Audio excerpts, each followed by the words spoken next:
अरे भाई तुम्हारे दादा हैं, तुम्हारी खैरियत जानना उनका हक है। तो खैरियत बताते ना, ये सब बताने की क्या जरूरत थी? शाहरुन तुम्हें गोलियां लगी हैं, अब ये बात कोई इनसे छुपाई तो नहीं जा सकती ना। तो ये बता दिया कि कैसे लगी? आ रहे हैं, तुम बता देना। अगर वो इधर आए ना तो मैं आइंदा कभी भी पाकिस्तान नहीं आऊंगा। क्यों भैया, आखिर उनके यहाँ आने में तुम्हें मसला क्या है? मैं कोई छोटा बच्चा हूं क्या कि वो मेरे मुंह में निवाला बना बना के डालेंगे? भाई मोहब्बत करते हैं तुमसे। नहीं चाहिए मुझे ऐसी मोहब्बत आप लोगों की। शाहरुन बेटा, जिस मोहब्बत से तुम इतना बेजार होते हो ना, लोग तरसते हैं ऐसी मोहब्बत के लिए। तो दे देना मोहब्बत ये जो लोग तरसते हैं। खुदा के वास्ते मेरा पीछा छोड़ें आप लोग। यार ये सारी की सारी बातें उनसे खुद कह देना। आप उन्हें फोन करें और कहें कि ज़ारून बिल्कुल ठीक है। कर दूंगा, लेकिन मेरी भी शर्त, तुम यहाँ से उठकर अंदर जाओ और कमरे में आराम करो। मैं आपके यहाँ पे शर्तें मानने नहीं बैठा हूं।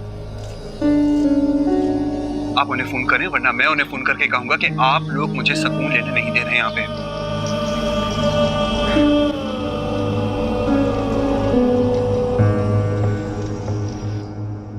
जब से अस्पताल से आया है ना, कमरे में पड़ा खिदमतें करवा रहा है। अब रही सही कसर जो बाकी रह गई है वो।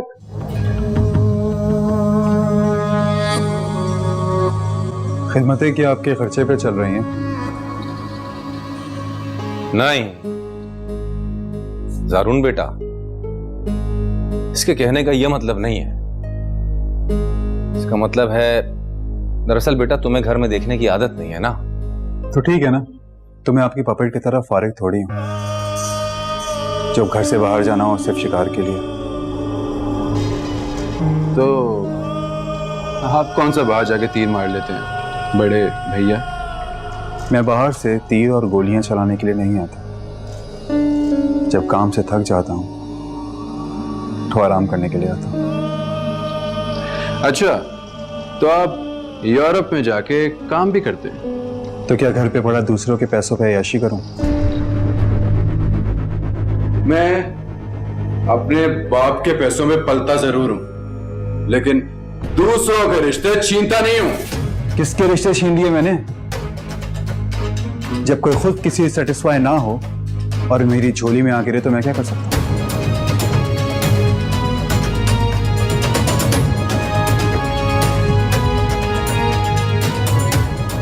साहिब तुम जाओ, आके मामा बुला ली। जाओ बेटा अंदर जाओ।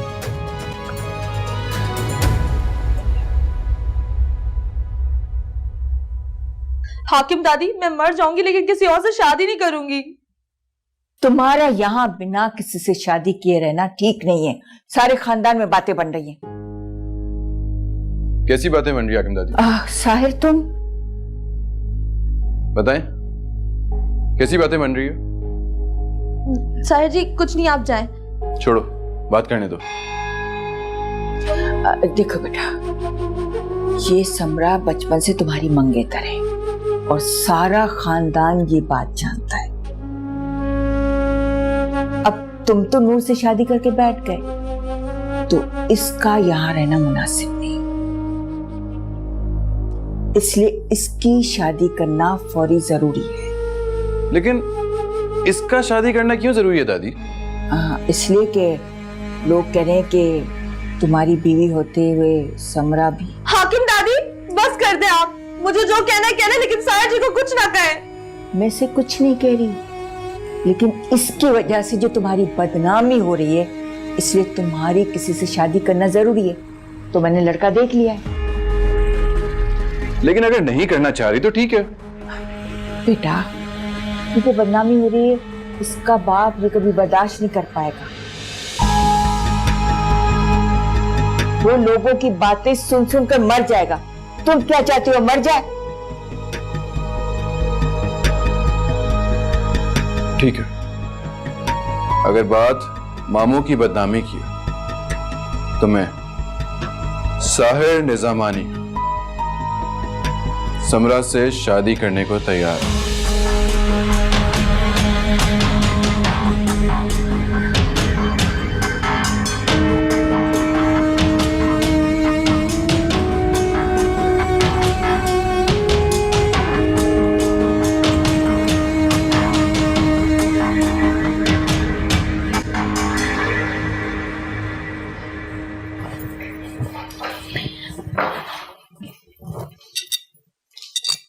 क्या हो रही?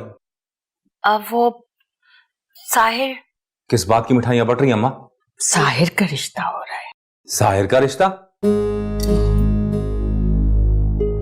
हटो, क्या पागलपन है अम्मा, क्या हो रहा है? तुम तो ऐसे चौंक रहे हो जैसे ये सब तुम्हारी सामने पहली दफा हो रहा है। चौंके तो वो जिसके लिए सब नया हो। इस तमाशे का अंजाम जानती हैं? खानदान की लड़की से शादी हो रही है, अंजाम अच्छा ही होगा।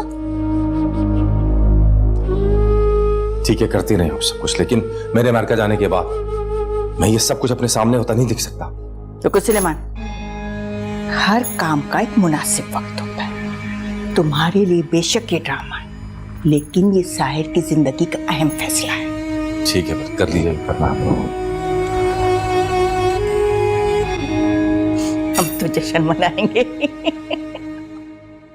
ये नौकरों को भी बात दो, उन्हें भी पता चले हम कितने खुश हैं। और हाँ कुबरा, साथ आए ना तो उसे मेरे कमरे में भेज दिया, ठीक है?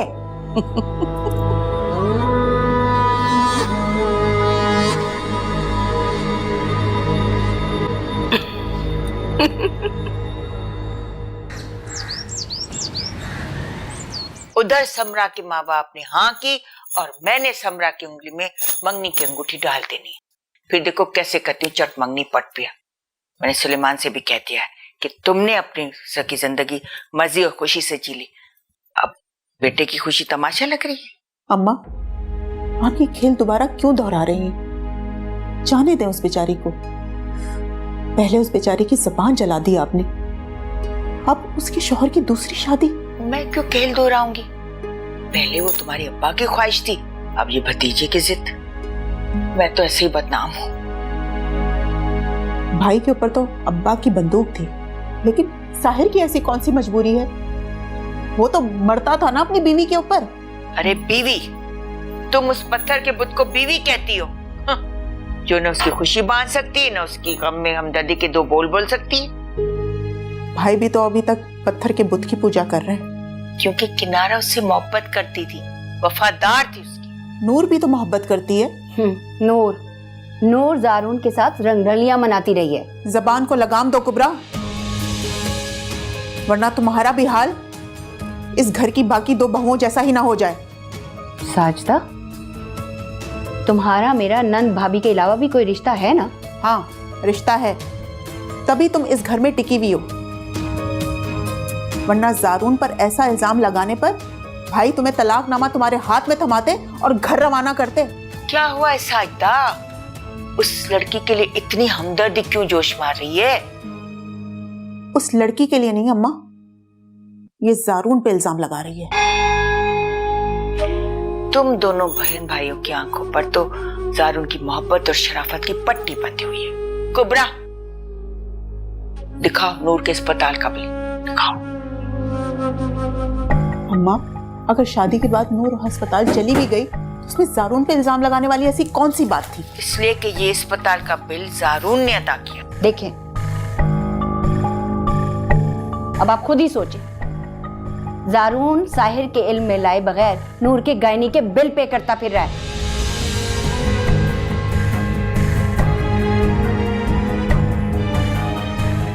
और एक बात और आपको पता है, नूर अब प्रेग्नेंट भी नहीं रही। तो क्या पहले प्रेग्नेंट थी वो? पहले थी, अब नहीं है। साहिर को ये बात मालूम है? मैंने खुद ये बात दबा दी, इसलिए कि मैं इस घर में याजूज माजूज का कोई किस्सा दोहराना नहीं चाहती।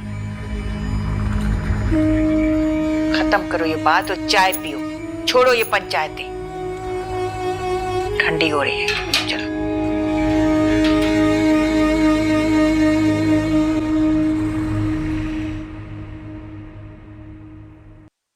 किनारा की फिजियोथेरेपी हो गई? जी, नर्स करके चली गई हैं और शाम को इन्हें खुद बैठने की प्रैक्टिस का के गई हैं। कैसी हो नूर?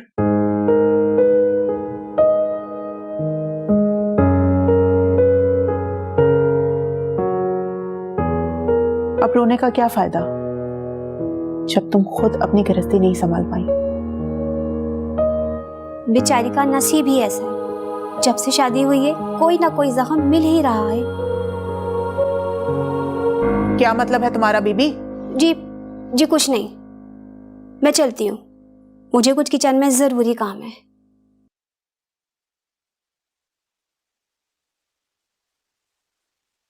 नूर, बेहतर है जितनी जल्दी हो सके इस घर से चली जाओ, वरना सारी जिंदगी किसी कोने में सड़ती रहोगी। तुम्हारे पास तो देवर का बच्चा भी नहीं है जो आज तुम्हारी महरूमियां समेटकर तुम्हारी ढाल बन सके।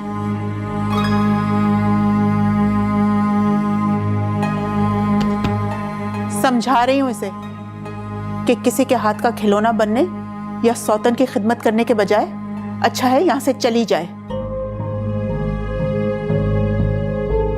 क्या हुआ, तुम्हें नहीं पता क्या? लो, तुम यहां बैठे हुए ये इशारे ही सीखते रहो और वहां पे इतने बड़े बड़े फैसले हो गए। नूर बीबी, आपको कुबरा बीबी बुला रही है।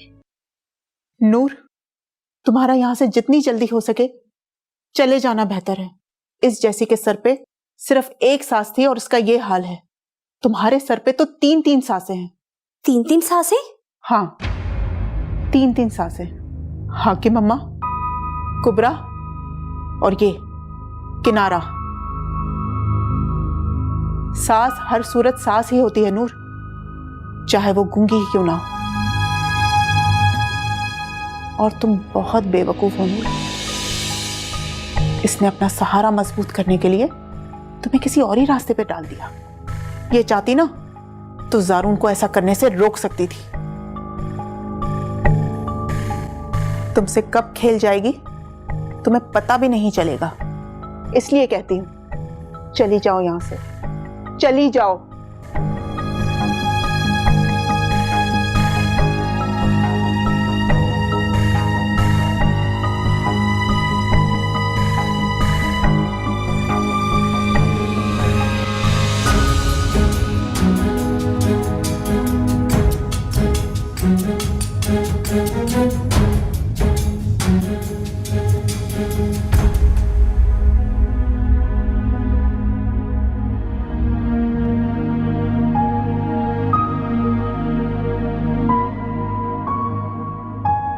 मैं तो इसे समझदार समझती थी, ये तो मेरी सोच से भी ज्यादा बेवकूफ है।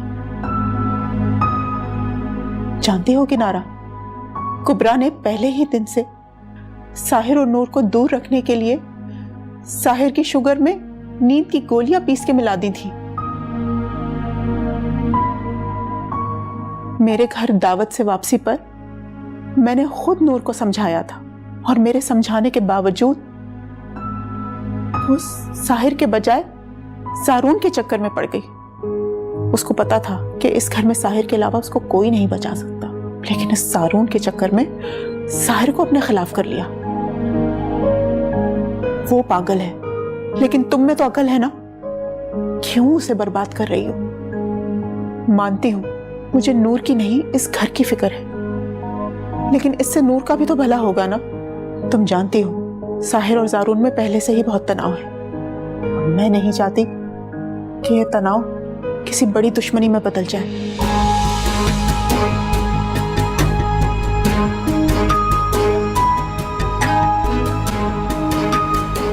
नूर को समझाओ कि वो यहां से चली जाए, वरना उसकी जिंदगी भी समरा की गुलामी करते करते गुजर जाएगी, जिस तरह से तुमने कुबरा की है।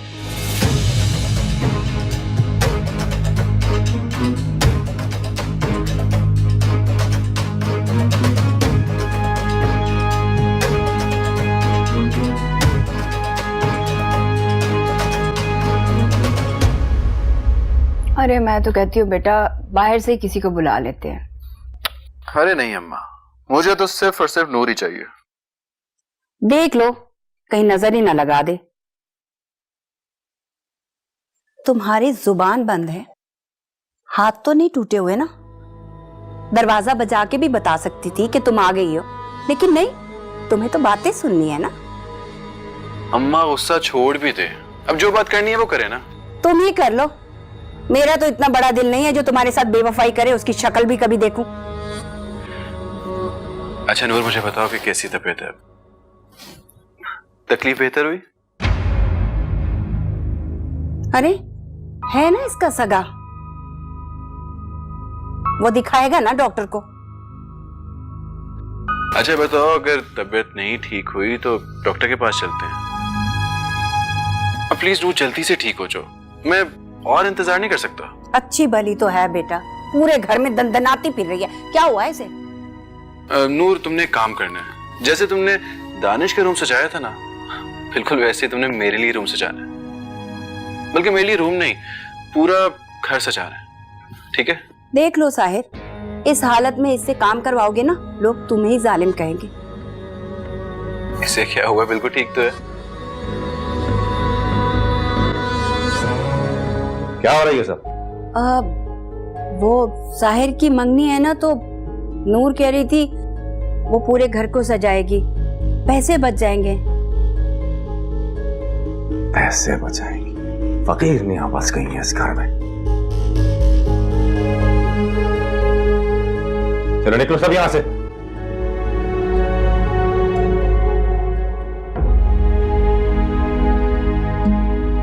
उसको पता था कि इस घर में साहिर के अलावा उसको कोई नहीं बचा सकता, लेकिन इस सारून के चक्कर में साहिर को अपने खिलाफ कर लिया।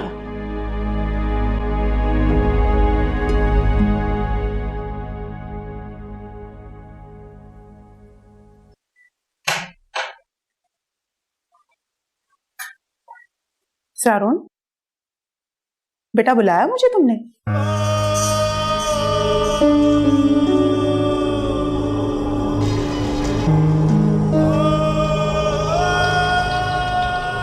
आप क्या बता रही थी? मैं? जी हाँ। मैंने तो कुछ नहीं कहा। आप नहीं बता रही थी कि नूर साहिर के बजाय जारून के चक्कर में पड़ गई है?